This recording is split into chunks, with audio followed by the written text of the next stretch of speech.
देसी घुसपैठियों से भर दिया।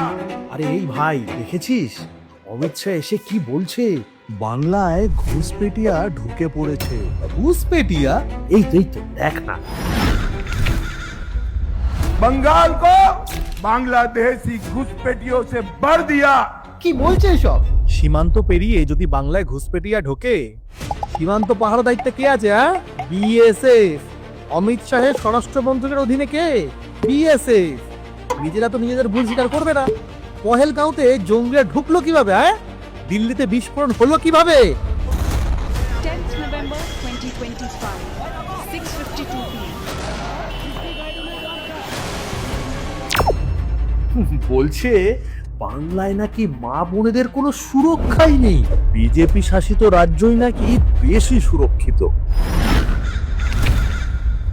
कोई भी भारतीय जनता पार्टी का शासित राज्य देख लीजिए, नरेंद्र मोदी जी के नेतृत्व में सबसे ज्यादा सुरक्षा किसी को मिली है तो माताओं और बहनों को देने का काम नरेंद्र मोदी।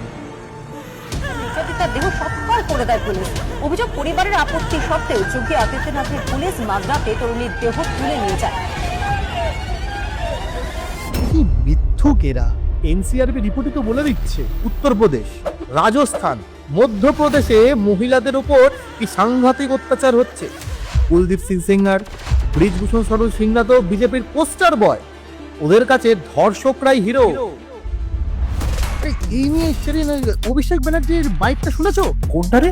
শোনা তো। মহিলাদের উপর একাধিক নির্যাতনের ঘটনা, খুনের ঘটনা, ধর্ষণের ঘটনা, যারা দায়ী তারা সুপ্রিম কোর্ট, হাইকোর্ট থেকে বেল পাওয়ার পরে বিজেপির মঞ্চতে গিয়ে মালা পড়ছে। কোর্ট তিরস্কৃত করছে, বিজেপি পুরস্কৃত করছে। আর আমাদের দিদি মেয়েদের স্বনির্ভরতার জন্য যা যা করেছে, লক্ষ্মীর ভান্ডার বলো, কন্যাশ্রী, সেগুলো একবার নিজেদের রাজ্যে চালু করে দেখাক তো। তারপর শোন না, নেপোটিজম নিয়ে কত বড় বড় ভাষণ দিয়েছে। भाजपा एकमात्र पार्टी ऐसी है जो वंश परंपरागत परिवार की राजनीति नहीं करती। ममता बनर्जी का उद्देश्य बंगाल की जनता के कल्याण की जगह उनको अभिषेक बनर्जी का भला करना। কি জ্ঞান দিচ্ছে রে নেপোটিজম নিয়ে? জয় শাহকে ভুলে গেলে নাকি? পঙ্কজ সিংকে? সেটা কি রাজনাথ সিংকে মনে করাতে হবে? দুষ্মন্ত সিং বসুন্ধরা রাজের কে হন সেটাও বিজেপি ভুলে গেল নাকি? আর দুর্নীতি নিয়ে জ্ঞান দিচ্ছে। মির্জাফর অধিকারীরা তো ওয়াশিং মেশিন থেকে পুরো সাধু হয়ে গেল। হিমন্ত বিশ্ব শর্মার মতো লোকেরা অসমের মুখ্যমন্ত্রী হয়ে গেল। শুধু কি তাই নাকি, বলছে নাকি যুবদের জন্য চাকরির ব্যবস্থা করবে। আগেও যেমন ঢপ দিয়েছিল 2 কোটি চাকরি দেবে বলে। भाजपा सरकार बना दीजिए, दिसंबर 2026 तक सभी सरकारी पदों को युवाओं को नौकरी देकर भरने का काम भारतीय जनता पार्टी करे।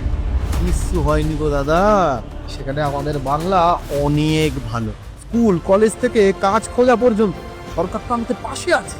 আমাদের কথা ভেবে দিদি বাংলার যুবসাথী প্রকল্প শুরু করেছে। ইতিমধ্যে ব্যাংকে টাকা ঢোকাও শুরু হয়ে গেছে। মাসে 1,500 টাকা, অর্থাৎ বছরে 18,000 টাকা। কিন্তু দরকারের সময় অনেক, সেটা মানতেই হবে। 7th পে কমিশন নিয়ে বাতেলাটা শুনবি? सरकारी कर्मचारियों को 7वां वेतन आयोग का तनख्वाह मिलना चाहिए या नहीं मिलना चाहिए? मैं आज कहकर जाता हूं, सभी लोग भाजपा सरकार बना दो, 45 दिन में ही हम 7वां वेतन आयोग की तनख्वाह देने का काम। ভাই আমার না অমিত শাহকে ভীষণ জিজ্ঞাসা করতে ইচ্ছে করছে, অন্য রাজ্যে অবসরপ্রাপ্ত সরকারি কর্মীদের কি হাল? ওখানে তো সরকারি কর্মীদের পেনশনই নেই, অথচ আমাদের প্রতিটা সরকারি কর্মীর অবসরের পর পেনশনের সম্পূর্ণ দায়িত্ব বহন করি। কর্মীদের একটা পয়সাও দিতে হয় না। আর এবারের বাজেটে তো অলরেডি 7th পে কমিশন ঘোষণা হয়ে গেছে। দাদা বুঝলে তো বিজেপি কতখানি ভাওতাবাজি করে আর মানুষকে মিথ্যে কথা বলে। ঠিক বলেছিস ভাই।